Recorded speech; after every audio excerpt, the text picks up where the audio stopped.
Right, let's do this. And workers of the Council for Scientific and Industrial Research, known to you and me as CSIR, are accusing the North Municipal Executive Clement Wilkinson of being involved in sand-winning business on their land. Now, the management, as well as staff at the research facility, through a demonstration on Monday, poured out their frustration. Now, JoyNews' Joshua Smith has more.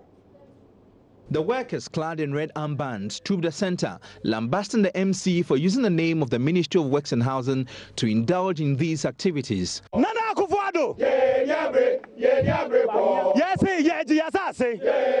Officer in charge of the centre, Dr. Charles Domozoro, stated the MC seems unconcerned, adding he wants to be seen as a working tool for the government, and disclosed the research facility is all the nation has. This is the only institution in the country that is mandated to do this sort of research to find a solution for our livestock industry. And so if you are destroying it as it is now, then we are destroying the future of this country. Until we got there, the MC didn't know that we had stopped the work. When we made him understand, he gave all the indication that he doesn't want to be implicated for hampering government's project. He wants to be seen as a machine. Director, Animal Research Institute, CSIR, Professor E.K. Edu, mentioned that the station does not only belong to the Animal Research Institute, but the Food and Crop Research Institute, adding that when one section is attacked, it affects all. CSIR Crops Research Institute here. So when you think that you are attacking one, you are attacking the entire CSIR. It transcends beyond animal research. It goes to food research and crops research. There is no choice between research and affordable housing or research and hospitals. We need both. The billboard indicating the government of Ghana's affordable housing project was pulled down and burnt by angry CSIR workers, stating this was a symbol of their fight back against the MCE.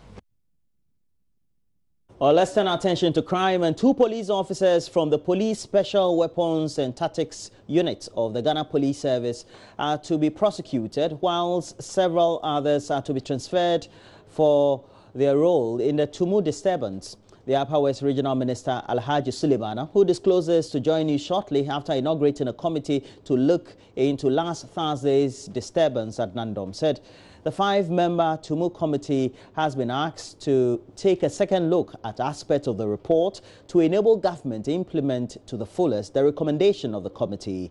Correspondent Rafiq Salam is now reporting from Wa. Alhaji Suleimana Al-Hassan, in an exclusive interview with JoyNews, stated that his outfit will ensure the findings on the Tumu committee report are implemented to the letter. We got a response or a communication from the Minister in charge of National Security requesting us to further investigate into 2 issues in the report.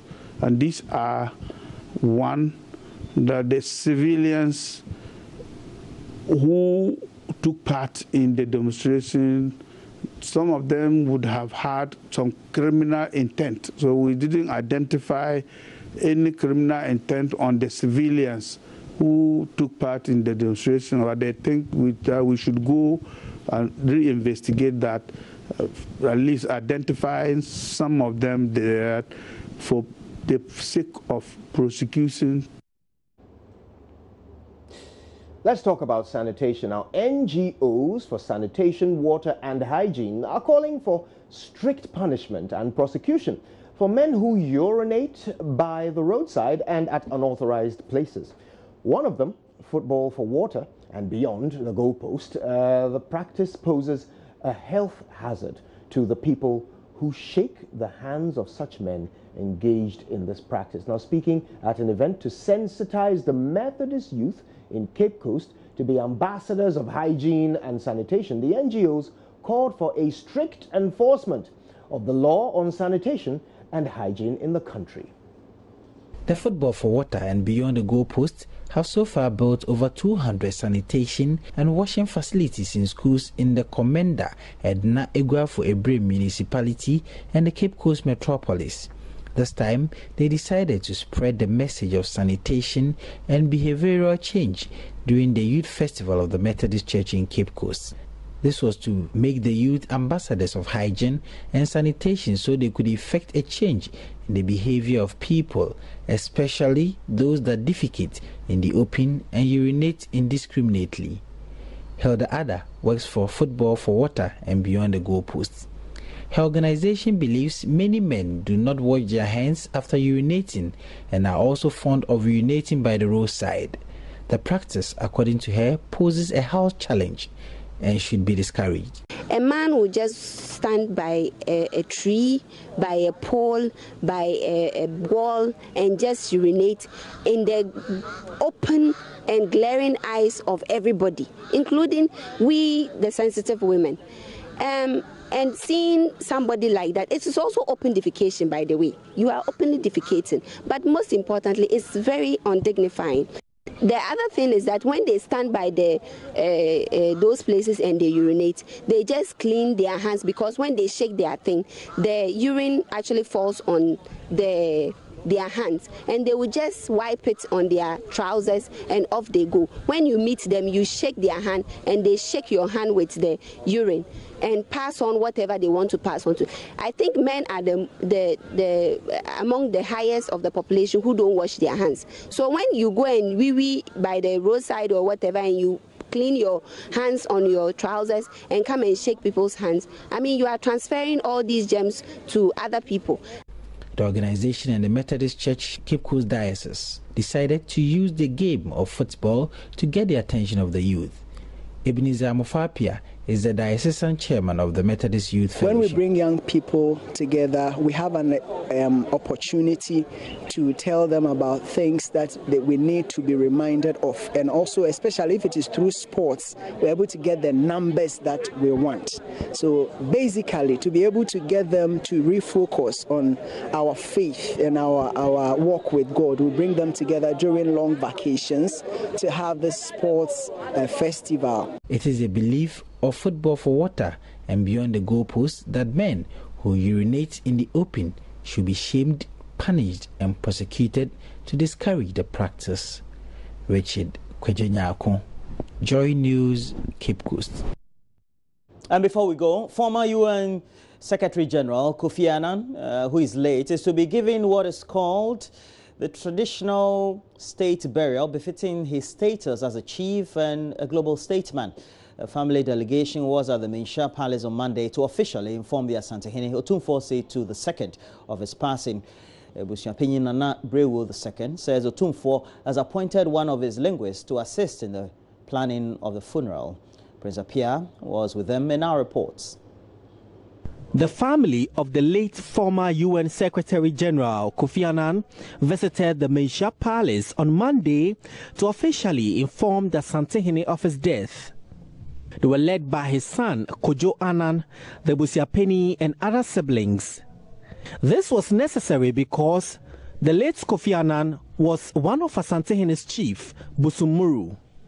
Busuapeni Nana Brewo II spoke to Love News after the engagement with Asantehene.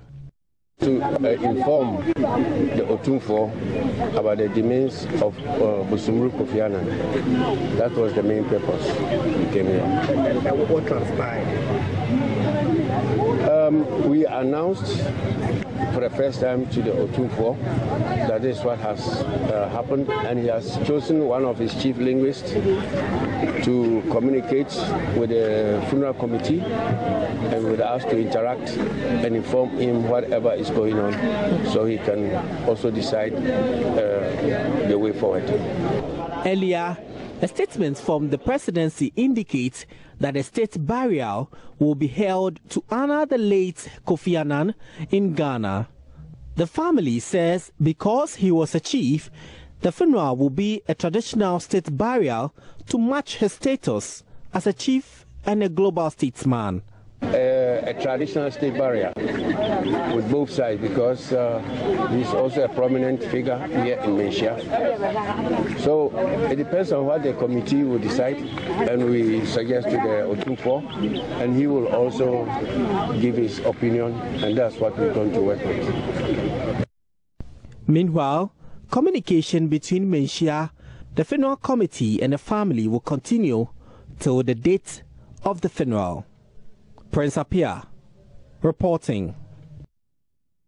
Well, may his soul rest in peace. And Indeed. we know that he'll be buried somewhere in September 2021 it is. Yeah. And along with his family, we wish him a peaceful journey. Of course, we'll bring you all the details of that event when it does occur.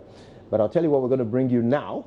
It's the newspaper review, isn't it, Roland? Yeah, definitely. And then after Benedict also and the rest of the sports team, they'll be here with the latest sports highlights. You may have heard by now, Jose Mourinho, the Manchester United great coach, was throwing tantrums yesterday when his team lost 3-0 to Tottenham. Now, Anka. Well, they were walloped 3-0 by Tottenham in their home ground. They were spanked. Old Trafford. Indeed. They will go on 3. It was quite a sight. Yeah. But of course, we'll leave that to Benedict.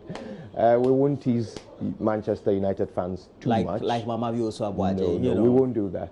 We've heard a rumor that she's walking around wearing orange, which is the official mourning attire for the people of Manchester. So we'll talk about that later. But right now, though, it's time for the newspaper review right after this.